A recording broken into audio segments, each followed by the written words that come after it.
Okay. I want to thank you for attending. Dwight and I returned last week, and this was from the last week, from the APEC Congressional Summit.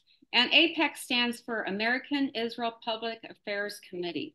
And its goal is to bring Americans and Israelis are together on common interest and common goals. And basically, the main purpose is in the area of security in the Middle East and for the Israelis themselves.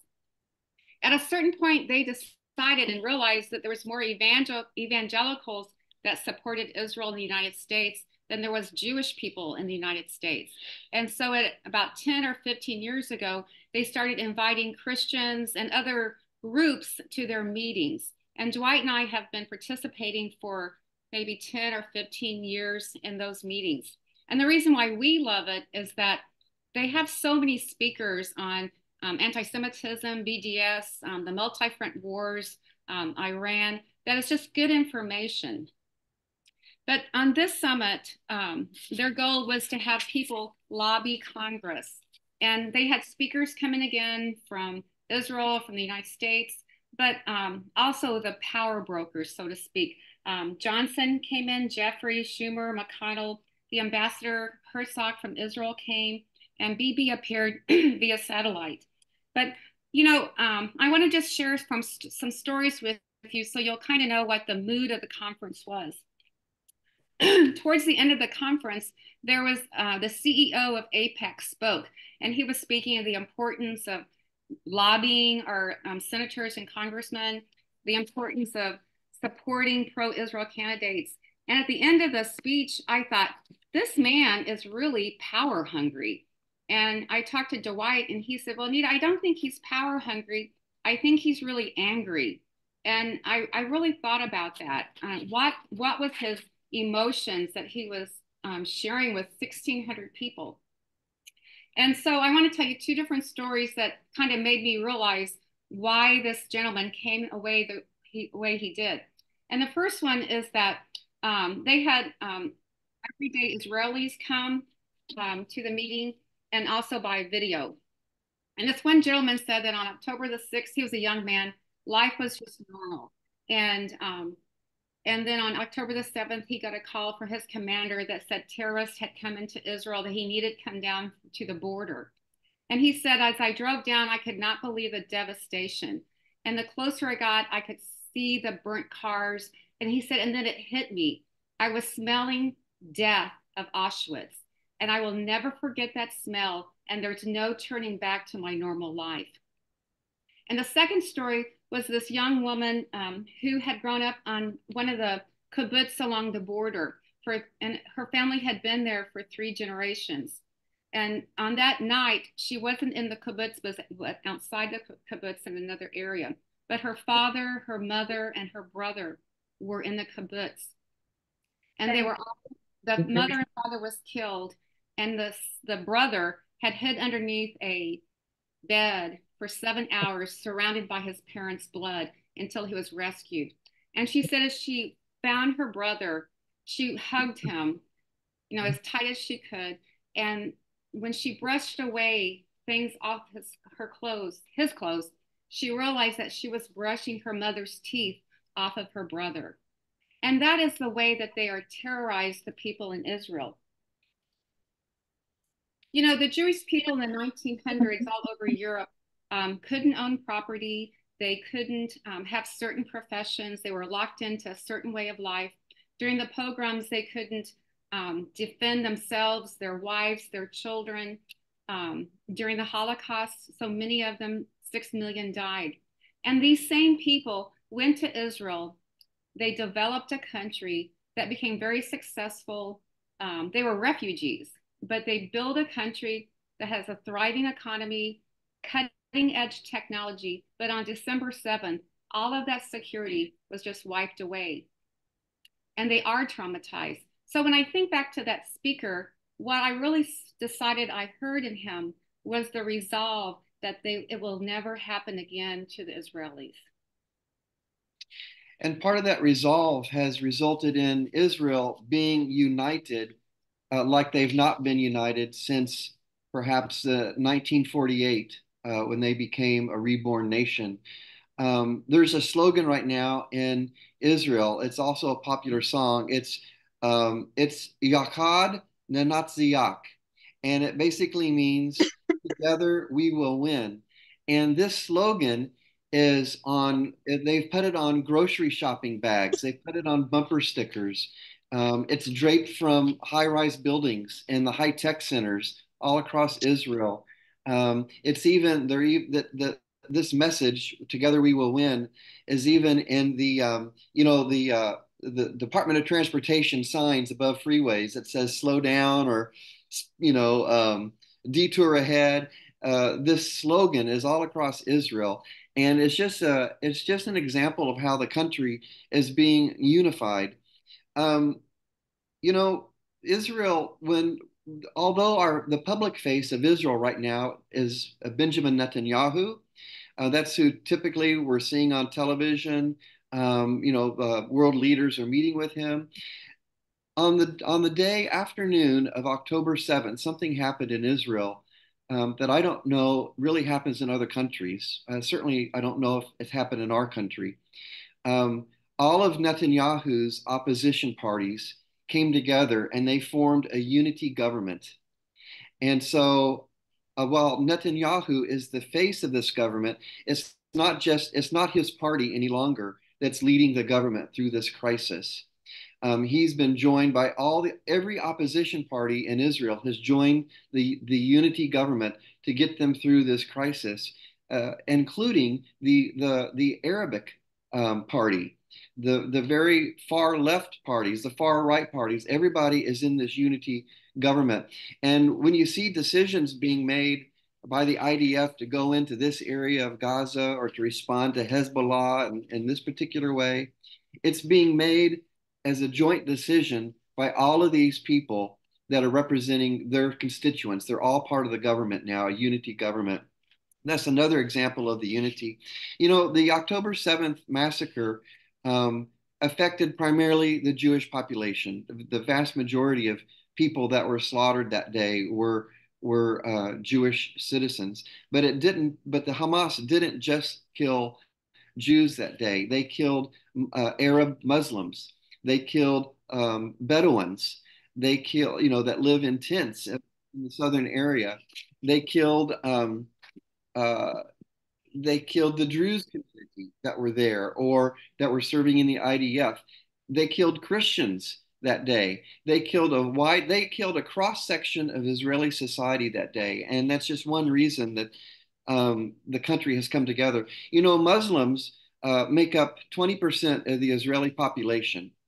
And a survey that was taken since the war began found that 70% of Israeli Arabs now feel that they are part of Israeli society.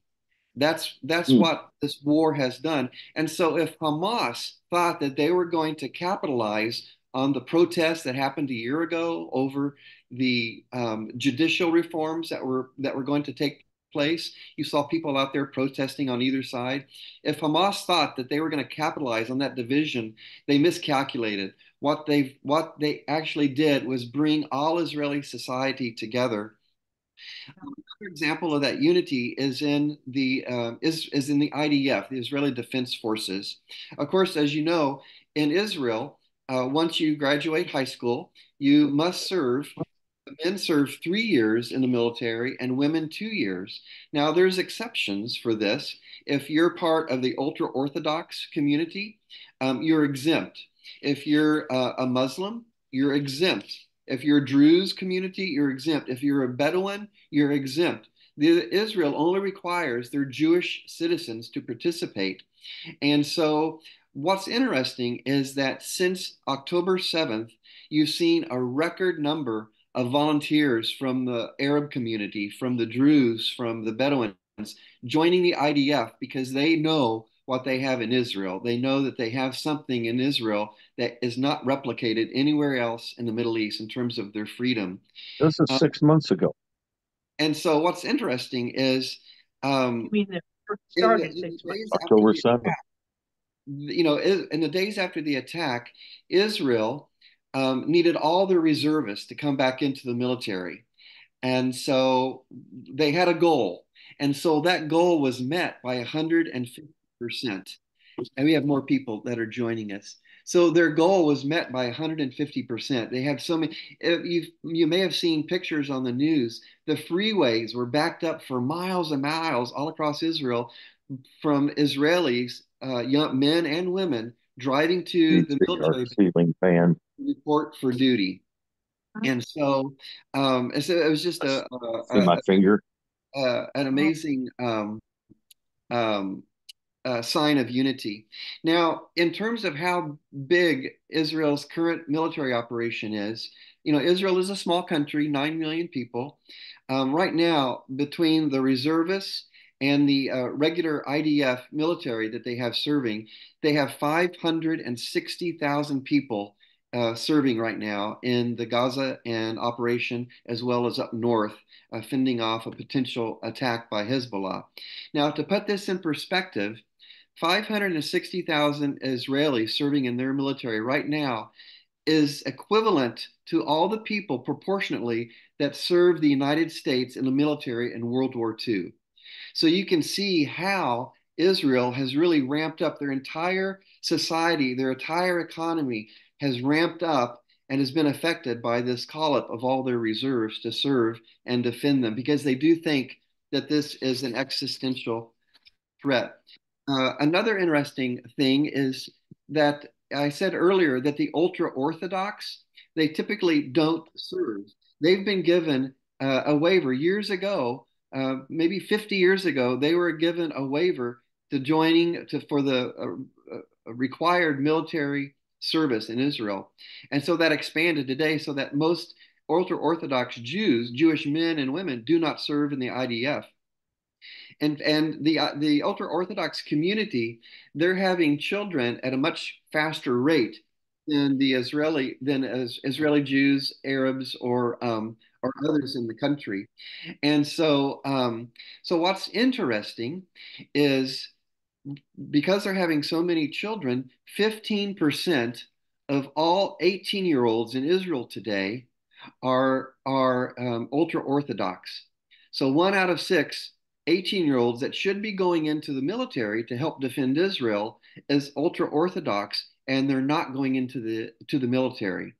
And so, but what we've seen since October 7th is that thousands and upon thousands of ultra Orthodox Arabs, other Christians, Druze, others, Bedouins are joining the military because they want to defend their country. Now, the last thing I want to say about Israel being united, I want to read you a paragraph from a column that we published in the Metro Voice. Mona Moron, she's an Israeli Arab Muslim woman. She's the head of the Department of Neurobiology in Haifa University. For an Arab woman, she has the highest position in a university in Israel. She wrote a column that went viral, and I emailed her and I said, may we print this in the Metro Voice? And she said, be my guest. I'd love for you to share it with your readers. So I'm going to read you something, and this gives you an idea, particularly of how Arabs are feeling in the country right now, because I don't think we're really getting that from the news. She writes, when I saw an elderly woman being abducted and taken into Gaza, I felt that it could have been my own mother, who is now 95. When I read reports of young children being slaughtered, I thought of the son of my best friend. He used to play as a baby with his small, delicate fingers slipping through my hair. Now grown, he serves on reserve duty in the IDF, and I lose sleep every night wondering if he's safe. And when I saw pictures of the Arabs and Bedouins who were killed, I saw myself. She concludes, I was asked recently if I ever see myself leaving Israel to a place with a much larger Arab population like France. My answer is clear. I'm not going anywhere. Israel is my home. At this conference, one of the speakers said, when we hear news reports, we really need to listen and see if the reporting is through a humanitarian lens or through a security lens. And it's really good to kind of dissect the different news that we do here. And often we don't communicate with each other using terms and how the other person is speaking. You know, it is a crisis in Gaza for the Gazans, but one of the problems is in the food delivery. The Egyptian drivers are fearful for their lives to deliver into Gaza. Many of the truckloads is being hijacked by different people and then sold on the black market. UNRWA, who is supposed to be one of the people responsible for the delivery, has lost credibility because they did hire Hamas individuals. IDF soldiers, if they delivered the goods, they are sitting ducks for the Hamas people. And the UN, you know, they say it's a humanitarian crisis, but they only deliver the food items during daylight hours. It seems if it was a true crisis, they would be delivering 24/7. And the military has estimated that 60% of the food that goes into Gaza falls into Hamas hands, and they're delivering it to places of their priority, not to the general population. You know, everyone heard about the February 29th horrible situation where the crowds overcame the truck convoy. And one of our speakers said that she knows that they actually had gone down to a gang of Gazans to deliver that day. That's how desperate they were to find people to actually deliver the goods into the country. And she personally has been on a team in the military working for 135 days to develop plans for the day after. Who will rule, who will have security, and on and on and on. And she said that one of the greatest hope was to have, I guess in Gaza, they have these family clans throughout the area that has power, to look for these clans to assist in the rebuilding and the civil government of Gaza.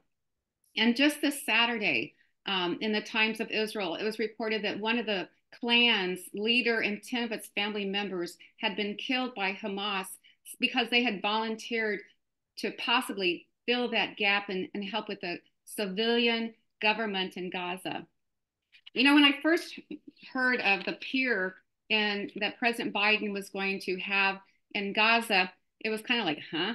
But in reality, there does exist a pier. But once again, the problem will be who will deliver the aid to the Gazans and in what structure. So right now, the big topic at the conference that we attended was the day after. Israel has no doubt that they're going to be able to eradicate Hamas. Prime Minister Netanyahu has said they will not end until Hamas is eradicated. And so now the focus is on, as Anita said, the humanitarian aid, but also the day after. So I'm going to talk to you about the day after and some very surprising things that we learned from Ambassador Herzog to the U.S. and American political leaders on both Democrat and Republican side. This is what they told us. Rebuilding Gaza is going to begin gradually after the withdrawal of the IDF. Now, Netanyahu says that Israel does not want to be an occupier of Gaza. They did occupy it up until 2005, and then they left and they forcibly removed all of the Israeli villages in Gaza and left Gaza with intact factories, water plants, water treatment plants, and intact farms. And when they left, Hamas destroyed all of that because Hamas basically really does want the people to suffer. And so they left all of that. And so Israel does not want to go back to that again. And so there's going to be the day it ends, gradually as the IDF leaves, there's going to be a humanitarian surge. Doctors will be going in, medical teams, more aid, and there'll be emergency hospitals set up to help the wounded. So there's going to be a humanitarian surge to avoid a catastrophe. And then the rebuilding is going to mean the rebuilding of schools and colleges, dismantling radical Islamic institutions in Gaza and the West Bank. They're going to actually build and create new skills new schools based on a moderate form of Islam. And as Anita mentioned, the other key part of this is the public security. And so that security can't be the IDF. It's going to be a partnership between the many, many clans that rule Gaza cities block by block. So they'll have responsibility for their own security in the different cities and even in blocks. Private security firms will assist in this. And then also the Fatah, which is the ruling party in the West Bank. Um, I hate to say that they're more moderate, but they're as moderate, I guess, as you can get in the West Bank in terms of a Palestinian governance. So that is who Mahmoud Abbas.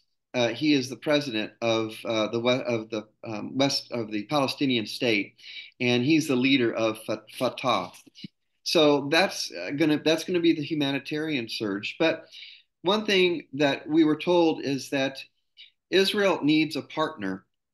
And the interesting thing is that Israel probably isn't going to look to the U.S. to be a partner because Arabs may not trust the U.S. because of our close proximity and support of Israel, which is understandable.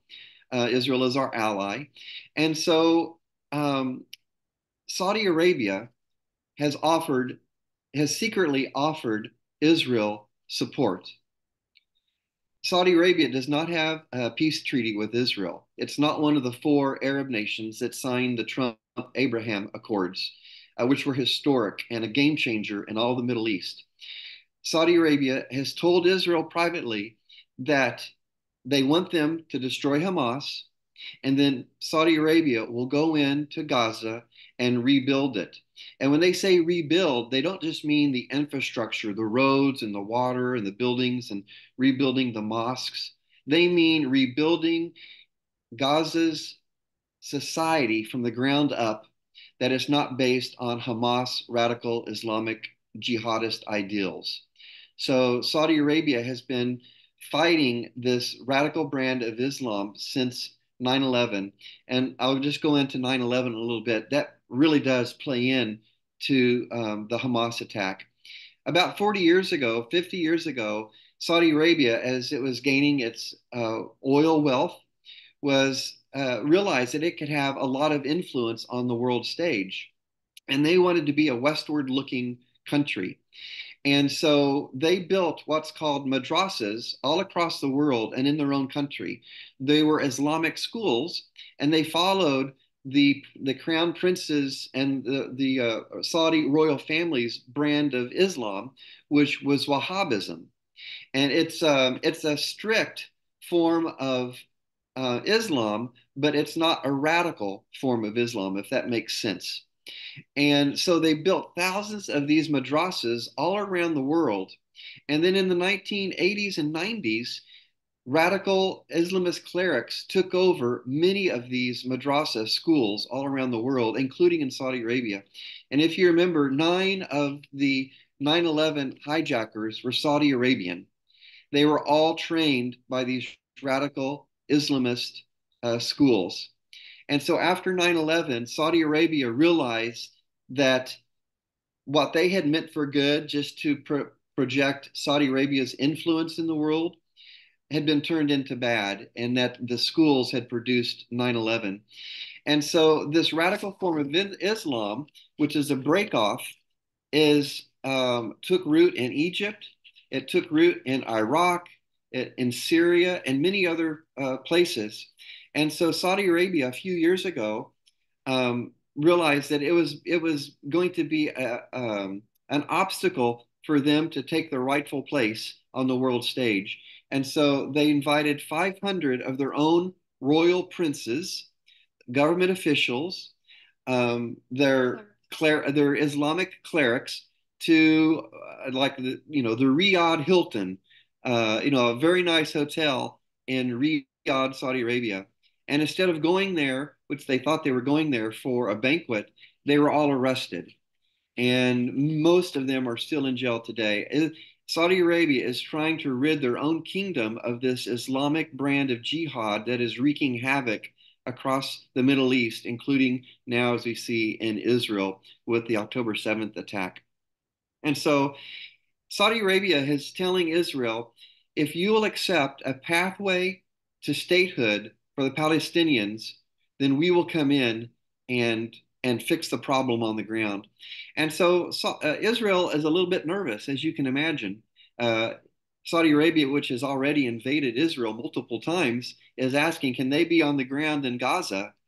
But Israel is finally realizing it's their only hope, because for Hamas to be destroyed and for society to be rebuilt into a more moderate form of Islam and Arabic society, the fundamentals elements of society in Gaza and the West Bank have to be totally rebuilt from the ground up. And so Saudi Arabia has a motivation to do this. Israel is the most Western, it's technologically advanced nation in all the Middle East, and probably the third or fourth most technologically advanced country in the entire world. And so Saudi Arabia wants to be Israel. Saudi Arabia currently has technology agreements with Israel. Saudi Arabia's military and the IDF have agreements.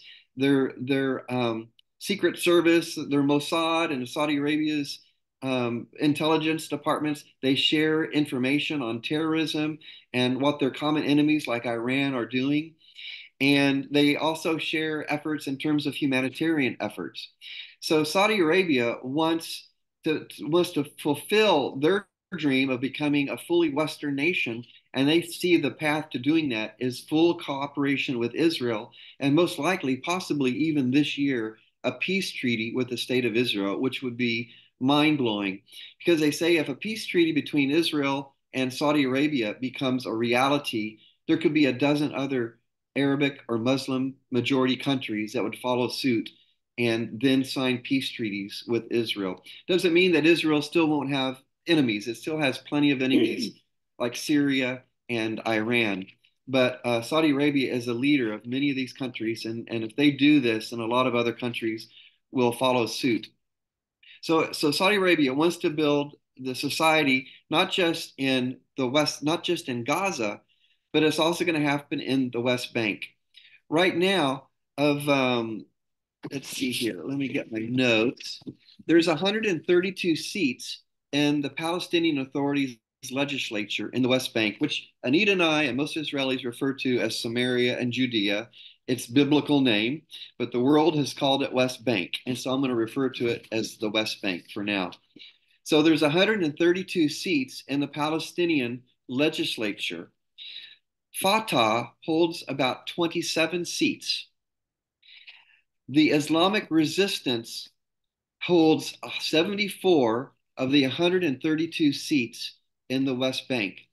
Now, you may have never heard of the Islamic resistance, but if I gave you its other name, you'll know. The Islamic resistance is the political name of Hamas. Hamas holds a vast majority of seats in the Palestinian legislature in the West Bank. And so for Saudi Arabia and Israel's plan to de-radicalize the society and the Muslim population, it's going to require Saudi Arabia also having hands on the ground in the West Bank in terms of rebuilding the schools, changing out the curriculum to where it's not hate-filled towards Jews and Westerners and Christians. And so they're going to have a central role in the West Bank. But this also has the risk of a civil war in the West Bank.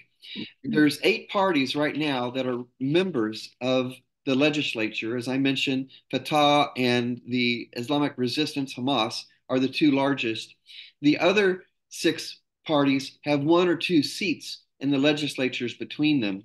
And then there's 15 other Arabic parties in the West Bank that don't have enough people to have somebody in the legislature. So it's likely that there would be some kind of civil war between Hamas and more moderate Arabic parties in the legislature. And so that's something that really will require your dedicated prayer over the next several months. As I said before, there was journalists from the Jerusalem Post, the Times of Israel, retired military, active military, and government officials was there. And one retired general said that Hamas is not a terrorist group, it's a terrorist army. And that Hamas has 36 battalions in its sphere. And that at the present time, they have destroyed 25 of those 36 battalions. And they know that the four is located in Rafah. And they also know that Hamas has to be destroyed for Israel's security. And they also know that Hamas has to be destroyed for the Gazan security as well for them to have any future. And they know that they will go into Rafah on their own, that they know they will probably not have the support of the United States to go into Rafah. Now, they have made a commitment to move all of those people to the north and to areas of safety, but I cannot imagine how they'll do that. But Israelis are just amazing what they can accomplish. And we all know that Hamas used civilians for human shields in their fighting. And so it's going to be a hard situation. But, the one thing I keep thinking, if Hamas gets to the point where they are totally, totally, totally losing, they could surrender and the humanitarian crisis would be over. But you don't hear that. But that could be a possibility if they cared for their people. So just to go on to add to that, one thing that was really emphasized over and over for us is that a two-state solution in Israel is possible, but it requires two things. Hamas is destroyed, and that radical form of Islam is discredited, both in the West Bank and in Gaza. And we hear, AIPAC is a very non-political organization in terms of the speakers that came in. We've been to meetings where Hillary Clinton spoke and Donald Trump spoke, and Bill Clinton spoke and Barack Obama spoke. And so it's very non-political. And the only issue that brings people together there is Israel. And so one thing that you'll be aware of is that President Biden has been very good up to this point in his support of Israel. And I think it's a result of the atrocities of October 7th were so horrific that there was no other choice for the administration to stand firmly with Israel. So he gets a B plus, let's say, an A minus on support of Israel for up to this point. One thing that he did was put two aircraft carrier groups off the coast of Israel and Lebanon, and that may have stopped Hezbollah from firing more than the rockets that they have. Did you already talk about the rockets? Is that your next thing? No. So Hezbollah has 150,000 high-tech missiles that they've received from Iran. And there'd be very little that Israel could do in terms of surviving that. One way they can do that is their air defense systems, but they've used up almost all their supply of air defense systems, their anti-missile rockets. Fighting shooting down to 15,000 rockets that have been fired just from Gaza. In the last few months, 1,500 rockets have come in from Lebanon, but we really don't hear much about that. So Biden gets a very good grade on what he has done in the administration. The Democratic leaders, Republican leaders, they can do more. But the danger is if people on the edge of the parties, whether they're on the right or on the far left, start pulling at the leaders to demean or to lessen their support from Israel, Israel will not have the ability to defend itself against Hezbollah or to finish the war with Hamas. So just be cognizant of that. One thing I wanted to talk about, that Israel is losing a war right now. It's losing the war primarily of public opinion and the war on social media. Social media is filled with anti-Israeli propaganda, pro-Hamas propaganda. To give you an example, at the conference, they talked about, Israel being a very high-tech country, social media savvy. Um, Israel, a lot of Israelis use TikTok. And yeah, can you imagine any Israeli right now being pro-Hamas? No, there's no Israeli that's pro-Hamas today. I can say, almost emphatically. I haven't surveyed everybody, but I'm pretty sure that there's no Israeli that's pro-Hamas. 85% of all the posts that TikTok is showing to their Israeli users is pro-Hamas. And so that shows you that the algorithm behind TikTok is promoting propaganda that's anti-Israel and pro-Hamas to Israeli Jews and Arabs in Israel, trying to sway their opinion. And so just keep that in mind as we're looking at the TikTok ban in the US. There are algorithms that are being swayed and manipulated in the background. But Hamas has a team, has probably millions of people around the world that are working on its behalf with social media. And Hamas is very savvy with their social media. They knew how to strike fear into the hearts of Israel on the day of the attack. You may have seen this or you may not have, but when Israel came across an Israeli, they immediately took their phone and they opened that person, that Israeli, let's say it's an Israeli woman or an Israeli teenager. They opened their Facebook app on that person's cell phone, and they went to Facebook Live, and they started live streaming. And then next, when all of that young person's family who may have been miles away or friends say, hey, they're doing a Facebook Live, and they're in the middle of this Hamas attack. Let's watch and see what's happening. When they went and watched when they clicked on, like you're doing now, to watch a live video, that is when Hamas murdered those people. They murdered them on Facebook Live, so all of their families could see them being beheaded or raped or tortured.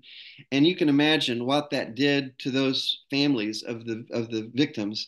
There's One of our tour guides said there's not a single family in Israel that doesn't know somebody who was killed the day of the attack.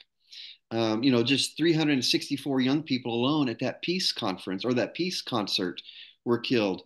So it has created this national trauma. So be cognizant about that. If you have an opportunity on Facebook or whatever social media, maybe you don't like to post on Facebook, but just be cognizant. Maybe just saying something positive about Israel or particularly about bringing the hostages home.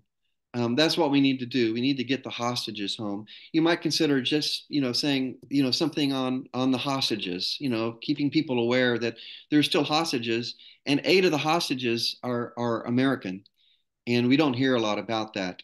One of the American hostages, I think this week, yesterday, announced that he had been killed. He was a member of the IDF, but he was an American citizen, and they found his body yesterday. So just be praying about the social media.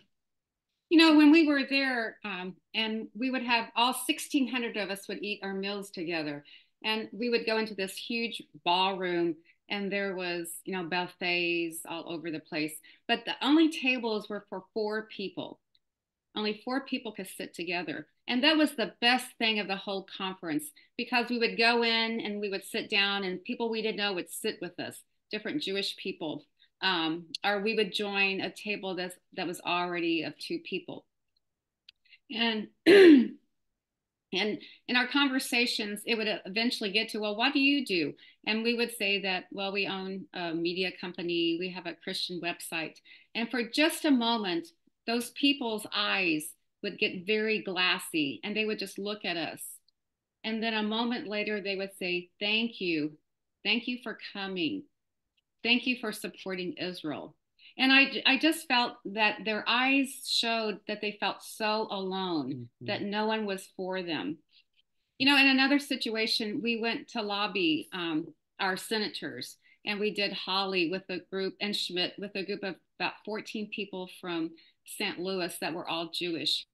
And this one gentleman spoke up during the meeting with Senator Hawley and said, my parents, my dad was a Holocaust survivor.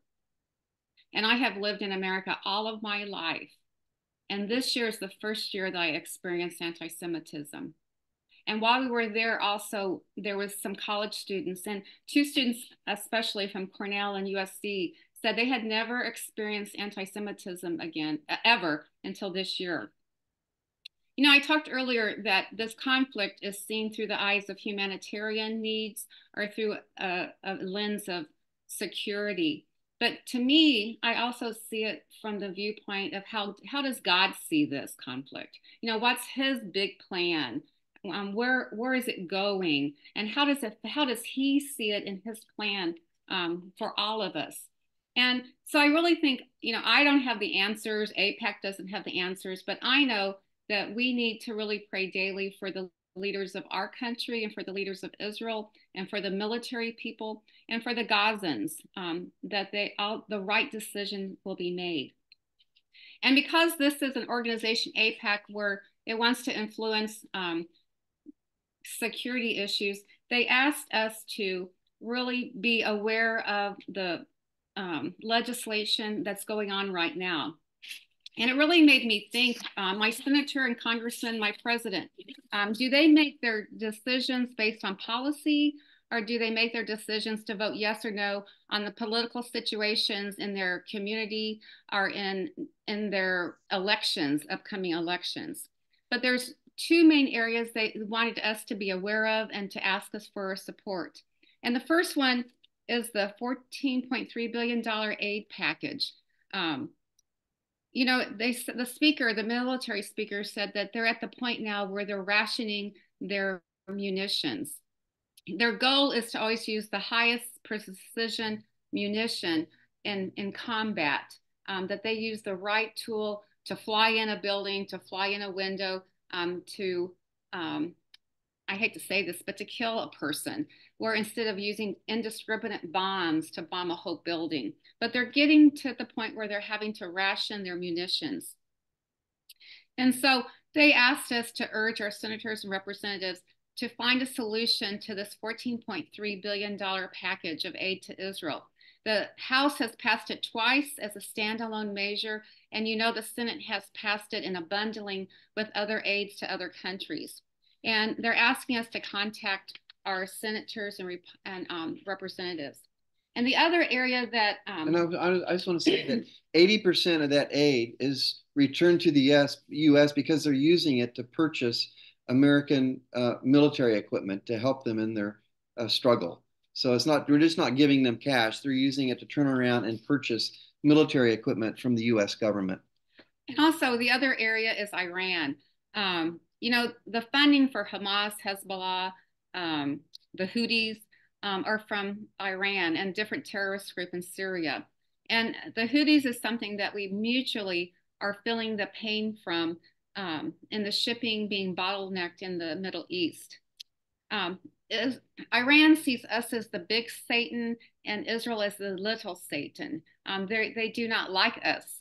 And one area of concern is that the International Atomic Energy Agency has said that Iran has enough weapon-grade uranium to create a bomb within 12 days and multiple bombs within the next month, any month.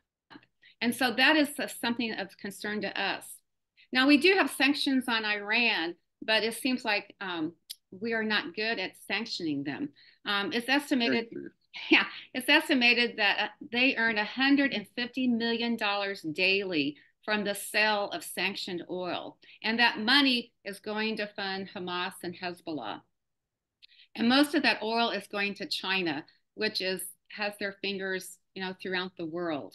And there's two bills that they would like for us to call our senators and Republican and our representatives on. And the first one is Stop Harboring Iranian Petroleum. They call it the SHIP Act. And that basically is putting further sanctions on any type of illegal oil that goes out of Iran, whether it's in a refinery, the shipping company, the ports, any part of the process of shipping illegal oil out from Iran. And the other one bill was the Iran Sanctions Enforcement Act. And basically it just sets up a department that can seize the assets that's used in sending out this oil. And the money from that will be a part of it will be given to terrorist victims, and the other part will be used to self-fund this. And any excess money goes into our U.S. Treasury. And so they're asking people to call their congressmen and senators on that area. Excuse me. You know, once again, and the main thing is to bring the hostages home, to call your congressmen, senators, and the White House to ask them to bring the hostages home. You know, Dwight mentioned that phrase, together we will win. And that's very important. And hopefully we will be together with Israel to help them win. But I kind of go back to Esther, where her uncle Mordecai says to her, you're in this position for a time such as this. And I would like to say to all of us, you know, what is our action that we need to take? Is it prayer? Is it calling our senators and congressmen and president to let our voices be known? Oh, let me do that. So there is, oh, somebody joined. So there is a song, that song that we talked about, Yakad and Natsiak, Together We Will Win. I want to just read in closing some of the lines, the verses from that song. It says, "For a very little land there are 1,000 suitors, and they all want her. Yet there is a promise from the Creator of the world for us to remain here. Together we will win, and together we will remain." So Israel isn't going anywhere, and they are planning on staying there. And I just wanted to end on that. Now let's open it up. If you'd like to have anybody has any